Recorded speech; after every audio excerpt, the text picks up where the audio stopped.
Hi guys and girls, I'm Obsidian Ant and welcome to the Guardians. This is patch 2.2 for Elite Dangerous. Today we're going to have a bit of an overview of exactly what the update contains. Now it contains a number of headline features, but it also contains a multitude of minor updates. I call them minor updates, but in actual fact many of them are pretty significant indeed. So onto the first headline feature, ship-launched fighters. You saw me depart the Type 9 there. And I'm here in the Taipan, one of the ship-launched fighters. In terms of usability, these fighters are extremely fun, pretty fast, very maneuverable, and well, more often than not, they actually come in quite handy. Now you do need a Npc crew member in order to use one of these fighters. And you can hire these crew members through the station's crew lounge. As you can see here, you get a selection of crew members, each with different ranks. The higher the rank, the more they actually cost to hire. And they also have ongoing costs. For example, this one here takes 12% of your total profit. So if you have 3 crew members, they'll all be taking that 12% share, and that is whether they're active or inactive. So you do want to be careful how many you actually take. Sometimes it's advisable to only take one at a time. As soon as you have a crew member, you must remember to set them as active, and once you've done that, you'll be able to use the ship-launched fighter. The crew member can either pilot the fighter, or you can leave them behind piloting your main ship. As they gain more experience, they will level up and become better at fighting. But the downside is that if your ship is destroyed, you'll lose the crew member. They actually die. So that's something to certainly look out for. The second headline feature for the Guardians is passenger missions, and of course that comes along with the Beluga as well as passenger cabins here. There's a multitude of different passenger cabins from economy through to first class to business class and the luxury class cabins. Luxury class cabins can only be fit in the passenger liners, that's the Orca and the Beluga. Technically there should be a third liner, which is the Dolphin, but apparently that is missing in action and we don't really know where that's gone. Once you've got a ship all set up, you can go to the passenger lounge here and pick up some passengers. Passengers can be a bit picky, and some of them will only go into certain cabins. This one here, for example, will only go into a luxury cabin. Passengers like to go on all sorts of different destinations. Some simply want transport from one station to the next. Others, like this one here, like sightseeing. Some of these missions can have huge rewards. As you can see, 17.5 million is nothing to sneeze at. Along with passenger missions comes tourist beacons. These are located down on planetary surfaces or often in space, and you can go up to them and scan them, and you'll get a nice little message here, sometimes some background story or a little bit of lore. And as soon as you've done that, your mission will update, and the tourist will either ask you to go to another beacon or tell you that they're all done and you can go back to the station. Tourist beacons, I feel, are actually a fantastic addition to the game. They take you to locations you may not otherwise visit, getting you down to certain planets that have fantastic views, or getting you in orbit of other planets that have really wonderful backdrops. In particular, if you head out to the Solar System, you'll find numerous beacons there, giving you extensive history of that particular system, the home of humanity.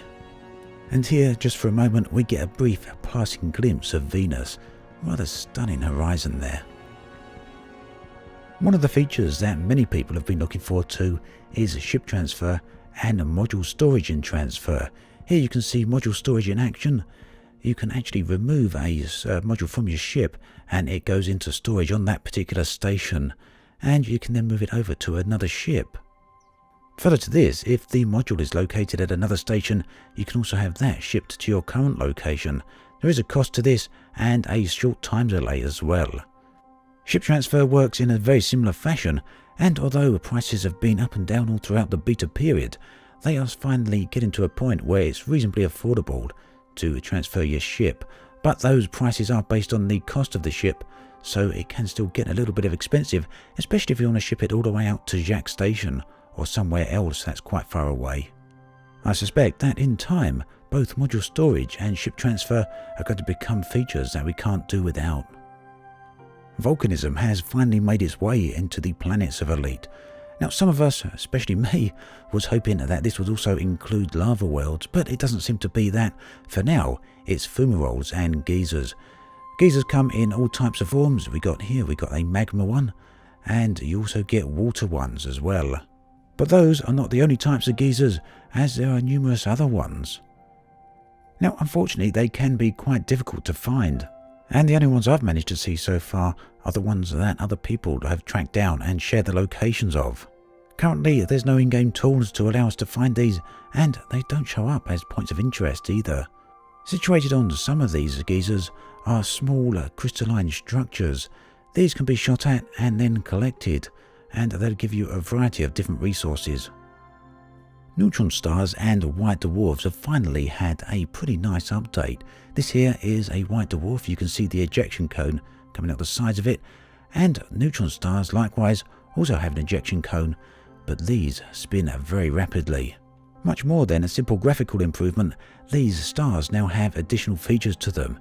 If you fly into the cone of a neutron star, you can charge your FSD and gain a boost of 300%, and with a white dwarf you can gain a boost of 50%.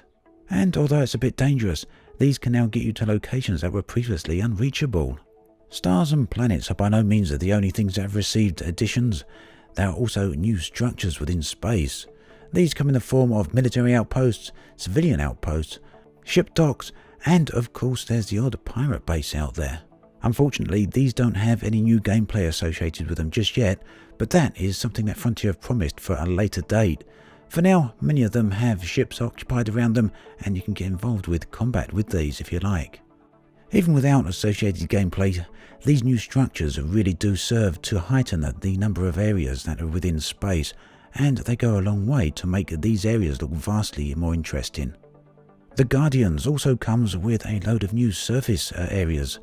Here is one such example, but there are also many of them that weren't included in the beta phase, and I guess we'll see those over the coming days and coming weeks.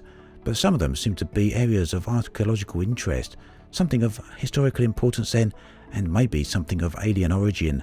This one is clearly human, and it's probably in current use, but there are others that we've had revealed images for that I'm quite excited to actually see what they turn out to be.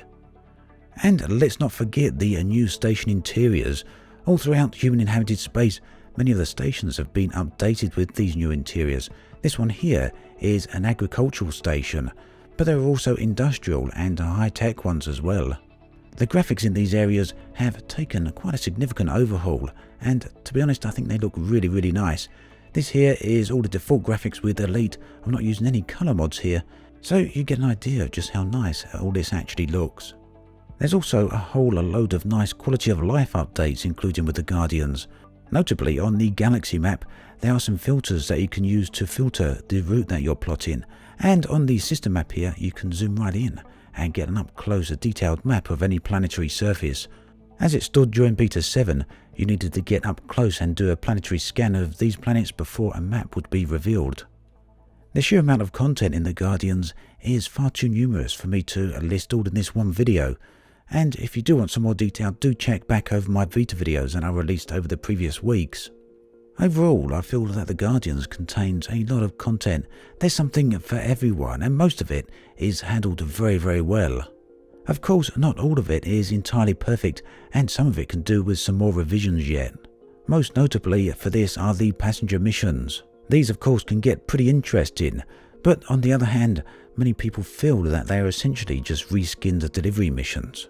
In some cases, with some of the passenger missions where you're just taking them from A to B, that does seem to be true, but in other cases, I'd say that passenger missions are quite a bit more than that. That said though, I do feel there's a lot more room for improvement on that particular aspect of the game.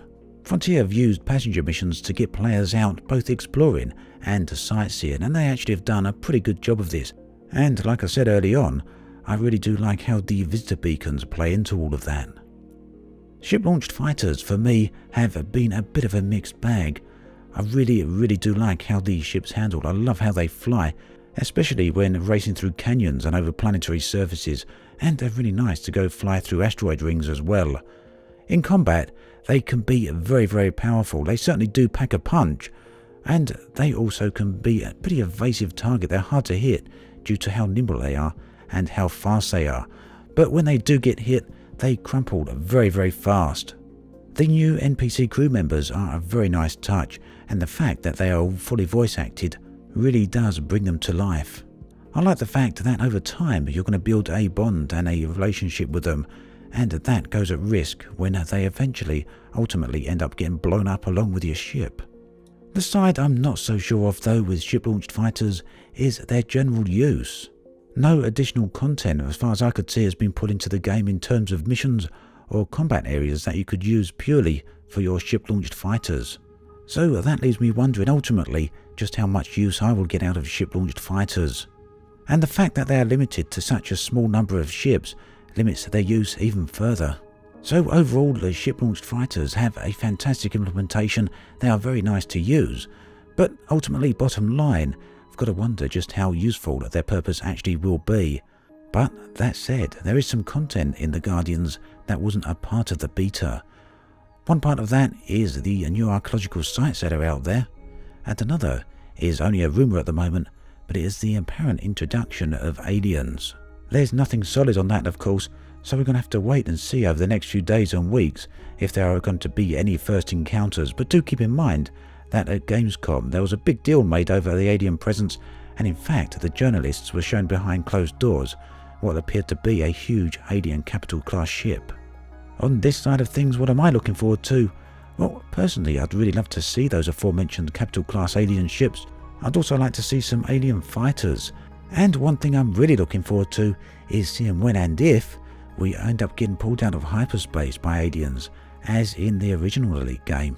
So, a little bit of speculation there on the mysterious and unknown content for the Guardians update.